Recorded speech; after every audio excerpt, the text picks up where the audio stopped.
नमस्कार दोस्तों, आज स्टडी वीजा या स्टडी अब्रॉड का सपना जो स्टूडेंट लेकर चल रहे हैं उसके लिए एक ही उम्मीद की किरण है, वो है यूएसए स्टडी वीजा।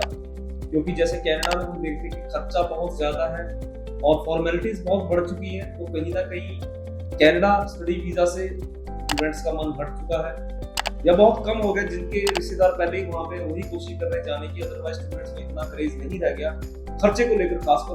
और दूसरा बात यह है कि वहाँ पर जो रिसेशन कनाडा में चल रहा है उसको लेकर भी स्टूडेंट्स काफी चिंतित है और वो नहीं चाहते कि वो ऐसी जगह फंस जाए जाके जहाँ पे, क्योंकि देखिए स्टूडेंट्स को अगले साल की भी फीस निकालनी है, अपना इस समय का प्रेजेंट का भी खर्चा उठाना है। तो इस चीज से कहीं ना कहीं घबराए। खैर ये एक टेम्परेरी सिचुएशन है क्योंकि मुझे लगता है कि आने वाले साल 6 महीने में खत्म हो जाएगी और अच्छा टाइम फिर से आ जाएगा। लेकिन फिलहाल के लिए स्टूडेंट्स के लिए जो अच्छी ऑप्शन आज उपलब्ध है उसमें यूएसए सबसे टॉप पर है, क्योंकि यूएसए के बारे में सब जानते हैं कि नंबर 1 का कंट्री है। और कनाडा से अगर आप जिस तरह की खबरें आ रही हैं तो आपको भी नॉलेज होगी इस चीज की कि बहुत सारे स्टूडेंट्स यूएस से मूव करके वो भी डंकी लगा के और अपना इलीगल स्टेटस अब वो यूएसए में मेंटेन कर रहे हैं। तो उनका नाक तो कोई जो कनाडा में उन्होंने पैसा लगाया था स्टडी वीजा पे उसका कोई अर्थ रहा, और यूएसए में जाकर भी वो इलीगल हो गए जहाँ पे उनको पॉलिटिकल असाइलम मिल जाए, जिसमें बहुत समय लगेगा पीआर मिलने में। अगर वो कनाडा रहते हो थोड़ा सा पेशेंस रखते तो कनाडा में उनका बहुत कुछ होता, तो वो ना तो इधर के रहे ना ही उधर के। सो मैं चाहूंगा कि आप अपना डेस्टिनेशन बहुत ही सोच समझ कर चूज करें। अगर आपको कनाडा में लगता है कि आज के समय में सिचुएशन अच्छी नहीं है तो विश्वास करें कि यूएसए आज आपको वेलकम करने को तैयार है। और इस यूएसए का वीजा लेना मुझे लगता है पर्सनली, जो आज का मैं ट्रेंड देख रहा हूँ, कनाडा से कहीं ज्यादा इजी है। सिर्फ एक ही ऑब्स्टेकल जो हमारे मन में आता है वो इंटरव्यू को लेकर है। तो इंटरव्यू के बारे में ही बात करेंगे और किस तरह इसका एडमिशन प्रोसेस होता है उसके बारे में बात करेंगे। शुरू से लेकर अंत तक इस वीडियो को जरूर देखिए और चैनल को जरूर सब्सक्राइब कर लीजिए। जो भी इमिग्रेशन से रिलेटेड अपॉर्चुनिटी होती है आपके साथ डेली शेयर करते हैं, नई सक्सेसफुली शेयर करते हैं। सो आज बात यूएसए की हो रही है। सो यूएसए का देखिए बेसिकली आप सबको पता है कि टीएस 160 फॉर्म ही आपका बेस होता है। तो अगर स्टूडेंट के पर्सपेक्टिव से देखा जाए तो स्टूडेंट्स के ही सारे डॉक्यूमेंट्स होते हैं और एक डॉक्यूमेंट जो अहम रोल प्ले करता है इसमें वो है आपका फाइनेंशियल, क्योंकि फाइनेंशियल बहुत ही ज्यादा स्ट्रॉन्ग चाहिए। तो फाइनेंशियल को लेकर आप किसी की मदद ले सकते हैं, यानी कि उसमें ऐसा नहीं है कि आपको बहुत ओल्ड फंड चाहिए, आपके 2 दिन पुराने 3 दिन पुराने फंड्स भी हैं तो भी आप उस चीज को मैनेज कर सकते हैं, जो कि आपको I-20 दिलवाने में हेल्प कर सकता है। तो I-20 तक तो आपके बैंक में पैसा होनी चाहिए, क्योंकि हर हालत में जो कॉलेज या यूनिवर्सिटी है उन पर ही ऑनर्स है कि आप स्टूडेंट्स के पास फंड थे या नहीं थे। तो उस चीज की इंक्वायरी होती है और आपको फंड्स उतने मेंटेन करने पड़ेंगे और वो यूनिवर्सिटी की फीस पे डिपेंड करेगा। ये फंड हो सकता है 25 लाख, 30 लाख, 35 लाख या फिर इवन 40 लाख तक भी जा सकते हैं। तो उस चीज का अरेंज रखना पड़ेगा क्योंकि ये सबसे बड़ी दूरी बनेगी आपके वीजा में। उसके बाद अगर हम बात करें आप विदाउट आइल्स, तो विदाउट आइल्स भी आप जा सकते हैं। +2 में 50% नंबर है तब भी जा सकते हैं। और रिसेंटली जो हमारे पास एक I-20 100 बच्चे का 10 साल का गैप था और मुझे पूरी उम्मीद है कि उनको वीजा भी मिल जाएगा। तो बेसिक जो सफर आपने I-20 तक का तय करना उसमें आपका अगर एकेडमिक की बात करें तो बहुत ही आसान है।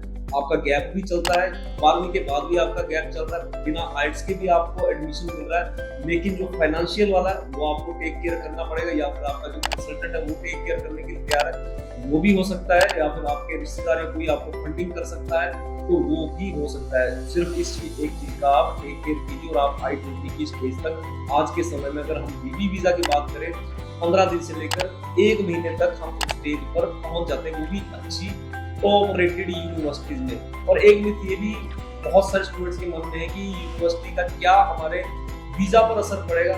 देखिए यूएसए में ऐसा कुछ भी नहीं है। वहाँ की तकरीबन यूनिवर्सिटीज जो है वो सब A क्लास की यूनिवर्सिटीज। आप किसी भी यूनिवर्सिटी में आप एडमिशन लेते हैं, अगर आपने मान लीजिए आपको लगता है कि पर्टिकुलर यूनिवर्सिटी में मैंने एडमिशन ले लिया उसका फीस बहुत ज्यादा है, तो वहां जाकर भी आप अपनी यूनिवर्सिटी चेंज कर सकते हैं और बहुत ही सिंपल प्रोसेस है। और जो आपको फीस देनी होती है यूएसए के केस में वो सारी वीजा लगने के बाद ही दे सकते हैं। तो ये भी एक आपके पास प्लस पॉइंट रहता है और फ्लेक्सिबिलिटी आपके पास होती है कि पहले आप अच्छी यूनिवर्सिटी चूज करके जिसकी बहुत ही, लेकिन उसमें आपको फिर फंड्स भी उस हिसाब से मैनेज करने पड़ेंगे, ये चीज आप नोट कर लेना। लेकिन अगर आपको ये लगता है कि इस पर्टिकुलर यूनिवर्सिटी में मेरा वीजा आ सकता है, उसमें आप अप्लाई करके अपना I-20 लेके बाद में चेंजेस भी कर सकते हैं, लेकिन हम आपको सजेस्ट करेंगे कि जिस कॉलेज की फीस ठीक ठाक है और फंड्स आप उस हिसाब से शो कर सकते हैं, वो वाली यूनिवर्सिटी आपको चुननी चाहिए। सो उसके बाद जो आपकी स्टेज आ जाती है वो आ जाती है आपके तो उसके बाद जो आपकी स्टेज आ जाती है वो आ जाती है आपके इंटरव्यू के स्लॉट्स आज की डेट में F1 या F2 में इजीली अवेलेबल हो रहे हैं। 15-20 दिन के अंदर अंदर आपको इंटरव्यू स्लॉट मिल जाता है, और अगर आप अभी भी सितंबर इनटेक के स्लॉट्स भी आपको इजीली अवेलेबल हो रहे हैं, उसके लिए आप टीम से कॉन्टेक्ट कर सकते हैं। तो इंटरव्यू की जो बात रही, देखिए इस इंटरव्यू को हम बहुत ज्यादा हल्के में नहीं ले सकते। जैसे हम हमेशा गाइड करते हैं कि विजिटर वीजा या फिर अनदर कैटेगरीज में जो आपके क्वेश्चंस पूछे जाते हैं वो बेसिकली आपके लाइफ से रिलेटेड पूछे जाते हैं, जिसका कि आंसर आप बहुत ही कंफर्टेबली दे सकते हैं। लेकिन जहाँ स्टडी वीजा की बात आ जाती है वहाँ पे आपका IQ लेवल ही चेक हो सकता है, लेकिन उस लेवल पे नहीं होगा जिसका आप आंसर ही ना दे पाओ। बेसिकली इसमें अगर देखा जाए जो हमने अभी रिसेंट का एक्सपीरियंस किया, उसमें बेसिक जो क्वेश्चन पूछे जाते हैं आपसे, आपने जो पढ़ाई पढ़ने जाना है उसके बारे में क्वेश्चन ज्यादा पूछे जाते हैं, जो आप पढ़ाई कर चुके हो उसके बारे में कम पूछे जाते हैं। तीसरा जो क्वेश्चन पूछा जाता है वो आपके पेरेंट्स को लेकर पूछा जाता है, वो क्या करते हैं उसको लेकर पूछा जाता है। और चौथा क्वेश्चन जो मेन इसका आंसर आपके पास रेडी और कॉन्फिडेंस से होना चाहिए वो है आपके फंड्स को लेकर। मान लीजिए जैसे बात करें कि आपने फंड्स अपने कंसल्टेंट से अरेंज कराए या फिर आपने किसी रिश्तेदार से अरेंज करवाए और आपको वो वापस देने हैं, तो डेफिनेटली वो आपके फंड्स तो नहीं है, लेकिन आपको ये कॉन्फिडेंस शो करना पड़ेगा इंटरव्यू के दरमियान कि वो जो फंड्स है वो आपके ही हैं और मेरे पेरेंट्स ही मुझे, या फिर मैं अगर आपने ग्रेजुएशन की है तो आप खुद के भी आपके फंड हो सकते हैं। तो ये बात पक्की होनी चाहिए, आपने ये कॉन्फिडेंस होना चाहिए, आपको ये कन्विंस करना है इंटरव्यूअर को कि ये फंड्स मेरे ही हैं और मेरे ही फैमिली मेरी स्टडी को और मेरी ही फैमिली मेरी इस स्टडी को सपोर्ट करने वाली है जब तक मैं USA में रहूंगा।